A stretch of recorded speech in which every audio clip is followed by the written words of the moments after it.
critic and writer, Tanya Harrod, has a phrase. She says, craft is a flexible category. And I guess with my work, Boundary End, that's something I'm rather exploring, her phrase, the flexibility of the ceramic material. But for me, this piece is really about pots.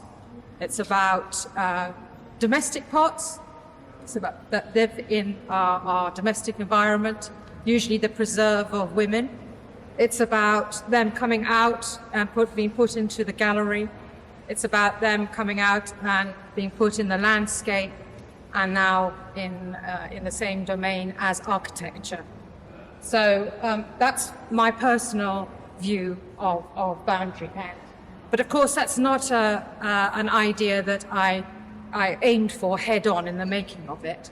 This has been a slow process over the whole of my potting life, if you like, with revelations and understanding, trying to understand what the pot means, trying to understand the role of clay in our society and what that means. So I'm just going to ramble on a little bit about beginnings and middles and discoveries and how things kind of like shift on. So Claire has kindly put up a slideshow, so I just thought I'd start with a view of my studio space, which that's one wall. I throw predominantly on the wheel, so there's something on the wheel there if you can see. My studio's in London, in the East End, and it used to be, I've been there 30 years now, and the area was really quite derelict, but slowly over time, all those empty spaces are being filled up with new developments. And similarly, all my shelving space is being filled up with pots. And the problem of how to store more and more pots. These are pieces that perhaps I made a long time ago, 20 years ago, and I haven't quite resolved. Perhaps they're mistakes, but they're still quite interesting, or they're ideas that I want to come back to and develop. And then the problem is, of course, where to store them. And I'm endlessly trying to find the most economical way to push them together, turning them upside down, putting them on top of each other. And this slow realization of a life's work of accumulation, and how we manage it, and what we do with it, and what it means, has become quite a theme, really, in my work. So pots on walls, taking up space, and trying to sort of be something other than they are, really. This is the first piece that I made where I really kind of like tackled more consciously the idea of how things fit together. So for me, they're an amalgamation of thrown pieces that were destined to be a vase or an upside-down bowl.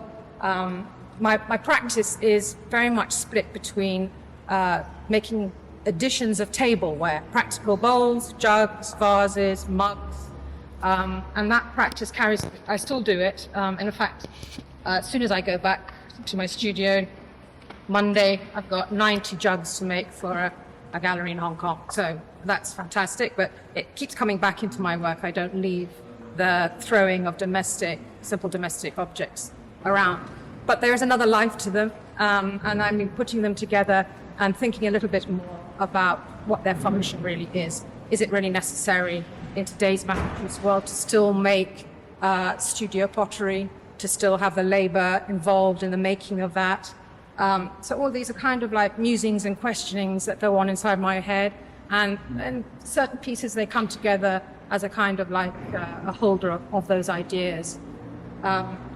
So with this one, as you can see, it's just the joy of a concave piece fitting together with a convex piece, and that's incredibly satisfying. And I love the little outline that happens, that small sliver of light that comes through where they nearly join and nearly touch. But of course, if you did that all the way through, you'd end up with a very kind of geometrical and repeated pattern. And of course, life's not like that, really. So if you want to change shape, you're going to end up with a little gap and a little hole. Otherwise, as I say, you have quite a kind of like a rigid and repeated pattern. And in fact, that's something that you can see here on the second row of pots. So they're all different size cones, but the angle is the same. They're just giant or a little bit smaller, like that. So there is an element of that kind of rather tidy kind of like construction in a way, some sort of security, some kind of like fixed piece. But the idea of that whole, if you want to change form, began to sort of like take hold of me really. And of course, it's a very difficult proposition to start to add things to ceramic that have already been drying or fired, because with ceramics you've got to solve the problem of shrinkage. So all those who work with clay knows how absolutely alarming it is to spend ages making a big bowl and then to come and see it and you think, oh, is that all I've made? You know, it's tiny. I thought it was so much bigger. And shrinkage, and I'm firing to stoneware. All my work is quite high-fied stoneware. So the shrinkage is about, sometimes, it depends what the form is actually, but it can be between 10 and 12%. So to add something to an already fired piece is a real challenge. I will say nightmare, but I have to say challenge nowadays. So I have two options if I want to try and fill that little gap, which is to go down the path of mold making. And I see that Addy, I don't know whether you've had a chance to see some of the work on the fresh stand, but Addy, what's her name? Addy Avidani. I think she's just graduated from the Royal College. She's got a lovely little satisfying group of molded pots, if you like, but she's done them with slip casting, and they're wonderfully tidy, compact, but with a few little kind of gaps to make reference to their roundness in there. So that's one way of doing it. But I have been trying to sort of see what I can do with the throne pot and how I can put that into an already fixed idea. So you've got this idea of something geometric and precisely designed, if you like, and made to fit together. And then this idea of the undecided, the loose, the afterthought, something that is kind of like malleable and force. So that piece started up with a lot of different thoughts to it, but it still contains the idea of the domestic for me. There's still a plant pot in there, as I said, and a bowl, and it's a tabletop piece, that one. So thinking about this sort of squashing and molding of clay, I started to think about how flexible soft clay is really. So after it's thrown, you just leave it for perhaps a couple of hours. It's already got a bit of a firm skin on it, and it can start to be pushed around a little bit. So this is a small little test piece, if you like, of trying to squash different upside down thrown forms together, and see how much they spring apart in the drying and in the firing. So it started this idea of kind of like the malleability of clay and the deforming of the thrown pieces. And just to say that I think one discovery on doing this was the idea of throwing a completely sealed vessel.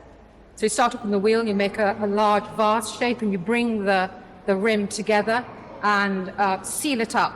So you've got a piece with a central cavity in it. And once it's got that contained airspace, it's incredibly strong. You can actually move it around quite a lot without distorting it or cracking it, as long as you choose the right time, that's it. And in fact, Picasso used to make all his little cycladic figures that way. He worked with another potter, of course, and he made some sort of sealed over bottles, and then Picasso would just squeeze the middle and sort of automatically you'd get nice hips and then a big kind of like bust into the head. So clay, just squeezing a sealed form to kind of like play with the air gaps in it. So the discovery of kind of like making these sealed up forms and then playing and seeing how much I could distort and squash them. This is another piece where I was playing with how waiting for one part of the clay to be quite leather hard before you squash in a much softer piece, and watching how the clay bulges out and over. And it's something that kind of like I've used here actually. So, in fact, that is, you see it sort of bulging out. It was supposed to be one of the curtains, but the rim cracked, so it had already started to dry, so I had the option of either having to remake it or do something else. So I cut it in half, and then I have this gap to play with.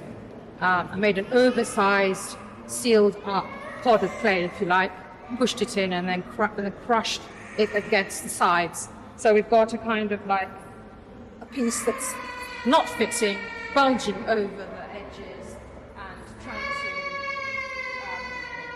trying to camouflage itself into what should be a more rigid, sort of repeated pattern there. Also with this slide, the decision not to use glaze and just to paint it with some felsparic slip gave it a much more kind of like outdoor feeling to it. It's taken the often shiny glazes obviously have got a kind of much stronger a reference to domestic pottery, but with this piece, which is unglazed but high-fired, it's reverting itself in appearance back to where clay came from, which is just compressed granite. So the appearance of this, although it's a small piece, it's about 40 centimeters wide and about 50 high, has a landscape kind of like attitude to it. And this became very exciting, and the idea of perhaps using that appearance to make something that belongs a little bit more into the landscape, or that could be in the landscape. Of course, size in pottery is quite a tricky thing. I've got a kiln, fairly big kiln, but I'm limited to 80 centimeters tall and 60 wide, I think.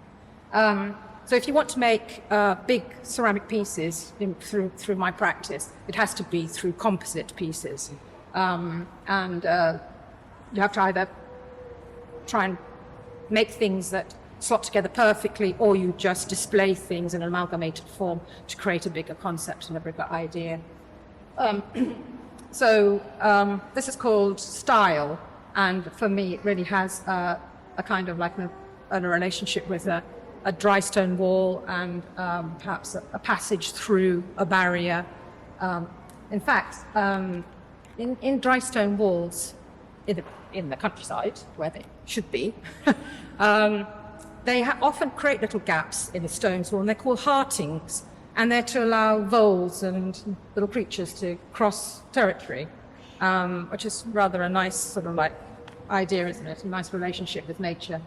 Not fixed barriers, but things that let passage through for other creatures.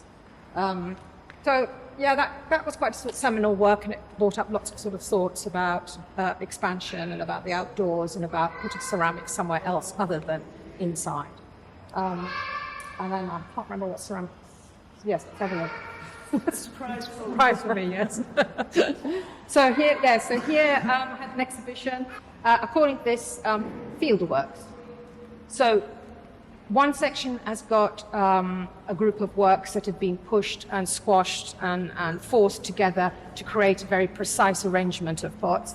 And then the other one are loose, hollow-made vessels, forms sealed over, but then arranged, as I said, to make a larger idea. And gone back to using glazes. These glazes are a mixture of the ones that I use in my tableware work. I've been developing them for many years now. It takes a long time to kind of like formulate a glaze and to work out all its possible problems. So I stick with my palette of kind of like glazes that I've used a while, and pushing. And for me, glaze is obviously got a huge reference to the domestic. So again, it's sort of like working with something that looks a bit like a tour on a landscape, but at the same time is referencing back to domestic pottery, to domestic ware. Glazes have got quite a sort of emotional kind of like meaning for me as well. I've got quite a I've got quite a collection of pottery. I'm sure we've all got sort of collections of pottery. And there are things I bought new, functional, necessary. There are things that I've inherited from my mother. My mother was a great collector of pottery.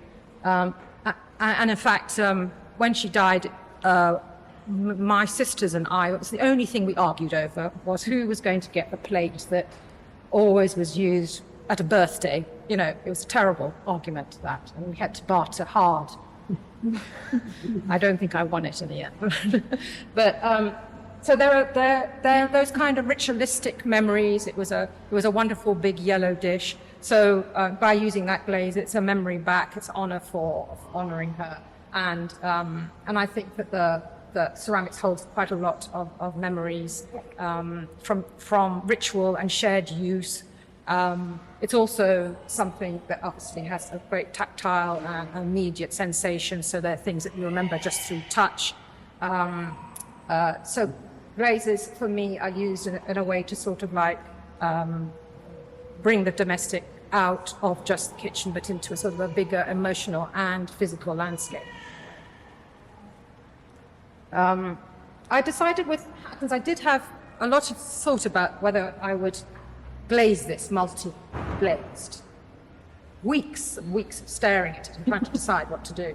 But in the end, I think that I felt as if there was enough going on, and I've used a white glaze, a slightly sheeny, matte white glaze that I have been using for many, many years now.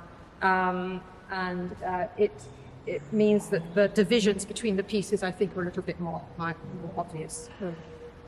I should perhaps say that I started life at art school. My intention was to be a painter.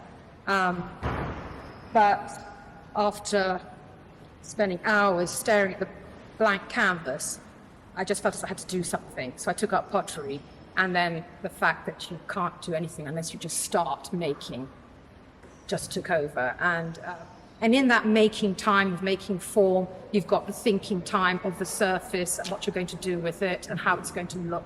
So it seemed like a very nice kind of marriage between production and thought as well. And so painting, although I still dream about being a painter in a kind of fantasy kind of a way, and still have get a lot of ideas from contemporary art and contemporary painting, it's the actual act of making and the way that my thoughts coalesce around that activity that has held me for 30 years. Long enough time. The stones mutated into, next slide, I think, into a more kind of like obvious reaction to the landscape. I call this halterdans. And halterdan is from Shetland. It's a legend from Shetland of gnomes coming out at night and dancing around in a circle, and they get so drunk and they have such a good time that they forget to go to sleep at dawn, and at dawn they were frozen into stones and slumped into their whatever positions they were in. And there's a stone circle in Shetland called halterdans. So I appropriated the name. Again, using the domestic using the glaze to refer to the domestic. This was for an exhibition up in Cumbria I had last year. So I was invited to show quite a few large-scale works up there. And the idea of boundary end started there, and you can see the beginnings of it at the background. Obviously thinking about showing up in Cumbria and looking at the landscape, which is absolutely full of dry stone walls, and trying to think about, how they came about and why, was quite a sort of strong influence on thinking about extending things like block and style into a bigger format. Man has always kind of tried to organize his landscape, really. In Cumbria, you start to pick up the rocks that are lying all over the landscape to order it so that you can start to plow it and to make land. And then those rocks are piled up into a wall, and then the wall becomes a boundary line between the possessed land, the contained land, and someone else's. And then also the walls start to connect together and make a network, and then they become a route also, how to traverse the landscape and how to get around it. So these sort of like pathways that were sort of contradictory between barriers to passage, but also indications of how to move, how to go forward. For me, it kind of like was a nice metaphor for the idea of the pottery moving from its domestic setting out into a bigger landscape. So boundary there was kind of like a sort of block of work in the middle of the gallery. And it suited very well, I thought, the sort of like white cube space, if you like. But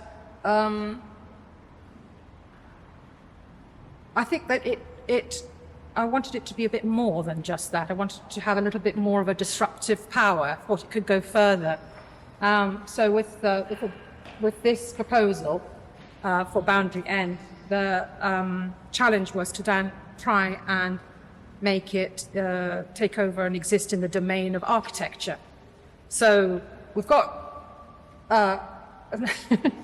couldn't be more unusual architecture for me to put a dry stone wall into. So it was quite a challenge, really. But the idea was that it both exists in a bigger place, and this time it's in associating itself with the stuff that clay was made from right at the beginning, which is to build our dwelling places, our edifices. So we've got the dry stone wall, and again most of it was made up to back here, and then I had to make another piece that was going to attach itself to the pillar. And to do that, having talked about how difficult shrinkage is with ceramics, I had to build myself a template wall. And unfortunately, it wasn't just a straight wall, it has this rather nice little kind of angle here, which was a lovely little reference to the diagonals below it, but still a little bit of a challenge. And I made something just about 2.5 centimeters bigger, and then started to make pots that were also 2.5 centimeters bigger. And I had to cut the ends off so that they would fit nicely and snugly against the flat wall, squash them so that they were going to then splay out around the shape of the pillar here. So we've got up to here, and then suddenly we've got something that is able to adjust itself slightly to the slope. Really. Again, with going back to the idea of the domestic, because for me these are just about domestic pots. After the row diagonal, we've got a row of pots that could be domestic pots, upside down bowls, real bowls, big bowls, something could be kind of like a vase, something that could be a serving dish. So again, the reference is taking us right back to the beginnings of my work, which was in domestic ware, and the beginnings of a lot of us familiarity with ceramics. So this idea that we all might have a connection to it, the familiarity through our own collection, through our own kind of arrangements and our own cupboards of ceramics, makes it, for me, a material that is incredibly democratic and something that people can have access to. I suppose the main thing about this now is its fragility. Alex, I think you told me that school children come in and Alex asks, what do you want to say? Well, so I say it's not glued together, it's not held together, and I can see it in their faces, kind of the impulsive thoughts. What does that make you want to do? And I've got, oh, I really want to touch it, I want to knock it over, I want to kick it. They haven't acted on them. And I have to say, it's stayed where it is, unmoved, even through a very, very busy private view. And so, it does work. But the idea that I would perhaps glue it together, fix it together some way, just to make everyone's life a little bit more secure, was also a strong kind of like argument inside myself whether to do this or not. But my feeling is that we've all got an experience of breaking something in ceramics. It is a fragile object, but it has also got the most amazing tensile strength as well. And I want to celebrate that in a way, you know. So the dry stone walls at Cumbria are all falling down, they're loose, they have holes in them. They are dismantled and reused to make another boundary as things shift around. So to me, that is a much clearer association, and I don't want to lose that, perhaps, sense of foreboding and tension that you might have when you approach this piece.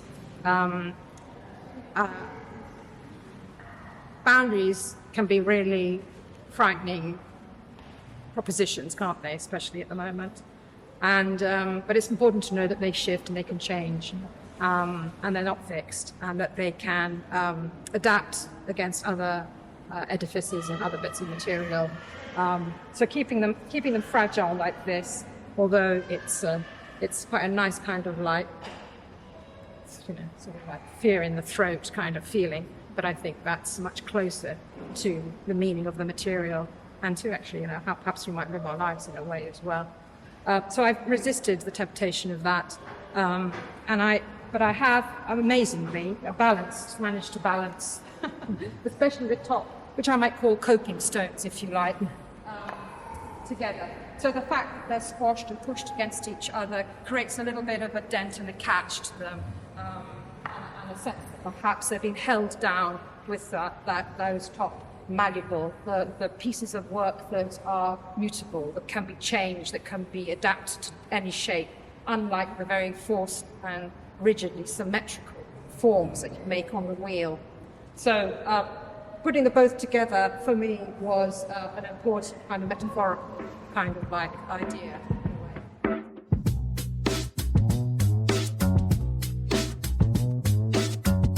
I have got one small piece in someone's garden, yes, and that is something for the future, definitely, to work on.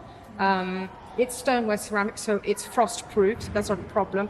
But I guess, and what she's got is it's on a lawn, so grass is growing up around it, which is really nice. So it's also making its own, it's filling in the gaps, and it's also making its own little nest, if you like, for it to sort of belong to, which is a very nice idea. But I think the pooling of rainwater is often something that puts people off with putting glazed ceramic outside because it can etch the surface. But then, you know, all materials change and degrade, and that's part of the pleasure of clay, really, I think, and ceramic.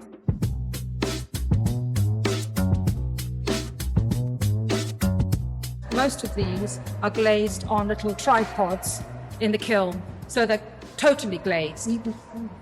Yeah. Yes. Because they're sealed with air inside them, the tiny pinprick. If you look up close, you'll find a tiny air hole in most of the pots here. And I like to sort of show it every now and then because you have to have that little tiny pinprick, but it only has to be tiny. It's enough to let the steam out, as long as you fire it slowly. So it's enough to do that. And then because it's got that contained air, it's not going to collapse. That helps hold the form. So the form doesn't distort too much in the firing.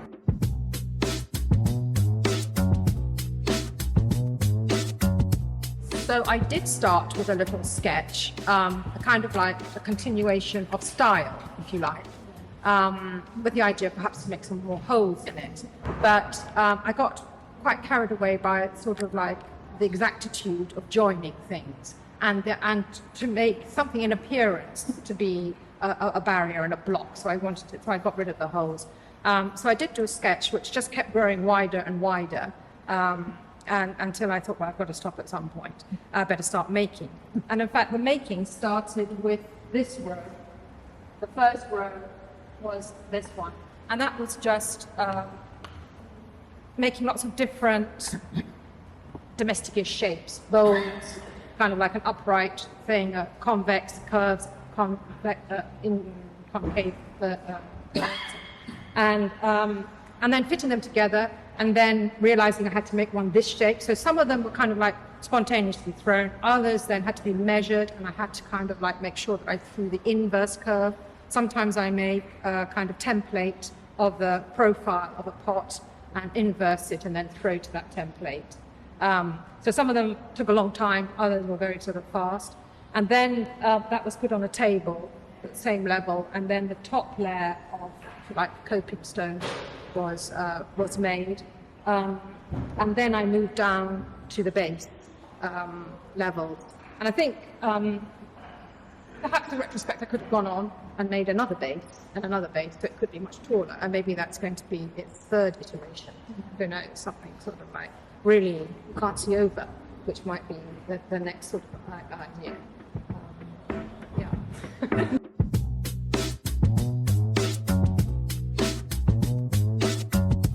I've got some of those old metal letterpress marks, and so it's A to B, A, B, C, D, with different symbols up and down. And I do use a little bit of museum wax to stop it from just being a bit too slidey. There's one or two pieces that have a little bit of museum wax, so museum wax is fantastic.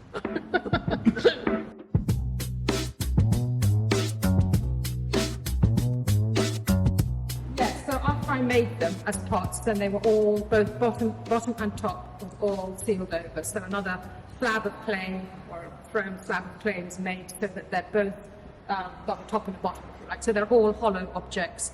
And then I made a hole at the base. So the base has a hole about a couple of inches diameter, perhaps, so that it helps glazing.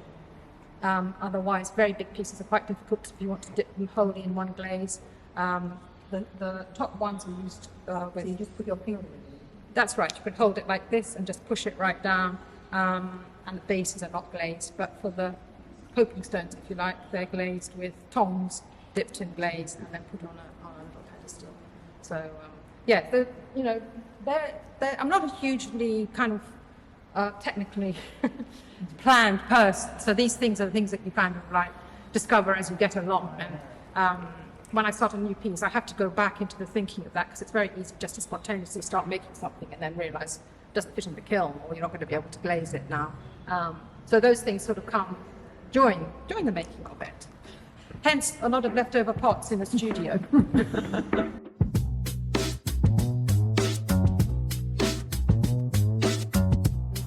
The idea of a sort of landscape, though, has been there a long time. So I'll tell you what my vision of this was. Sitting at the kitchen sink, washing up, and looking out at the window to a kind of like horizon line, and the idea of escape from drudgery and being able to walk across that ridgeway, if you like. I called it ridgeway. And the imagination only being able to use what's around it, what's in its environment, really. So you take a teacup and you turn it upside down, it becomes something else. You take a bowl and you slice it at an angle, a bleak angle, to try and disrupt its perfect kind of balance, and then you squash a bottle so that it becomes something else. So that otherness of ceramics. So ceramics is always a material of transformation through the imagination, so that it can be a gateway into something else. So that, I suppose, is a bit of a kind of like a starting point, really, staying in a domestic place, but looking out of the window and seeing where else you can belong, where else you can kind of contribute to, in a way. So that was quite it's only about this size, but it's a kind of like, it's a sort of a metaphor for approaching the outside, in a way. This is also a piece from about 10 years ago, and perhaps the first time I started to sort of manipulate thrown form. So I call this a modern midnight conversation, and it's inspired by Hogarth, painting by Hogarth of a load of drunken people, obviously. And it is a homage to my friends and I, perhaps, after a night. And, what can I say? The bottle, the ceramic glazed bottle, drunk on its own content, slopping against each other, fixed in memory. But then the emotional impact of taking something rigid like that that you get when you kind of like deform things. Obviously, pottery's got such an anthropomorphic kind of element to it that you can utilize. And for me, that was kind of one of the most sort of emotionally and personally kind of like driven outcomes I made, really. So yeah, that kind of like lovely interplay between the pot being a carrier and a vessel of meaning, and then you using that to be able to reinterpret what that meaning might be, in the same way that the wall is kind of like, a barrier, but not a barrier that is to be transversed, but can be changed, can be dismantled and re-put up again or not. They can become their own individual shapes. The multiple use and meaning from all of that kind of thing is what excites me with the work, and that just keeps kind of like circling back in my mind, really.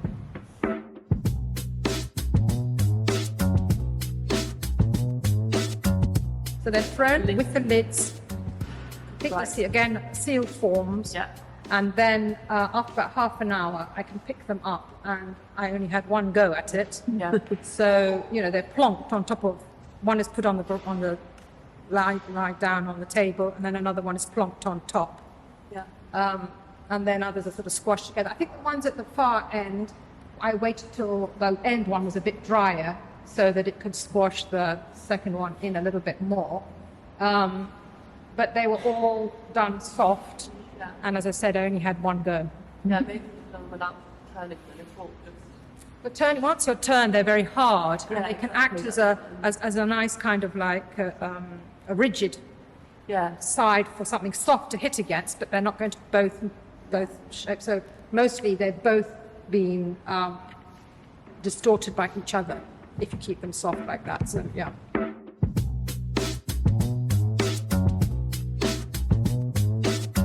I was at art school, and then I left and I started to do an evening class in pottery. So quite a bit sort of self-taught. Rosemary Hughes taught me how to throw. And I suppose I had that slight imposter feeling that I ought to learn my craft. Yeah. So I dedicated myself to the wheel and I learned to throw. I became obsessed by jugs. But originally, the throwing was all about making a surface that I could paint. So I did a lot of slipware and figuration and painting, if you like, on bowls and jugs. And yeah, that went on for a long time, 10 years of that, partly to my own insecurity and wanting to try and belong. But also, don't forget, in those days, ceramics was not allowed anywhere near an art gallery. I mean, verboten, completely. There is no way a fine art gallery would have looked at anything made out of ceramics. So we were very much kind of like had to have our place. Big resurgence in ceramics at that time, but just for the handmade, for material understanding, I think, and for the individuality of it as well. But I sort of, soon after, I did start to make small domestic objects, bottles and little lidded jars that I arranged in still life groups. And I think that idea of making a painting, a physical three-dimensional painting, out of the pots, but making them look like a painting was my kind of like beginnings of affecting, doing something else with pottery, really. So after I kind of like finished painting figures with earthenware slip I used, and then discovering stoneware glazes and going to a sort of much more monochrome palette, I then started to move into making little kind of sculptural groups. And luckily enough, I managed to find a small kind of self-funded gallery, and I had a little show of them. And it's been still a big balance between the two. The sculpture you have to fund yourself, and you just keep your fingers crossed and you hope something happens.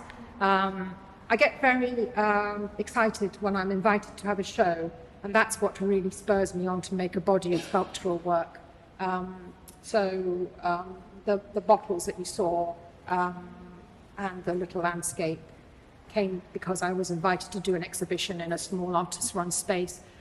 So for sort of 6 months, I just dedicated myself to making that work. The same as cross-lane projects, when I was invited to do that, was a great opportunity, and it kind of coalesces my mind, and I just sort of went for it. But then you've got to come back and get on with with earning the money and the tableware and the teaching. And so it is still a balance. And although I kind of rail against sort of, you know, oh no, not another 90 jugs, it's actually quite grounding. Yeah. And you know, I don't want to leave it behind, because I just think that there's my work is not wholly sculptural and it's not wholly domestic. And I think there is a place in the middle.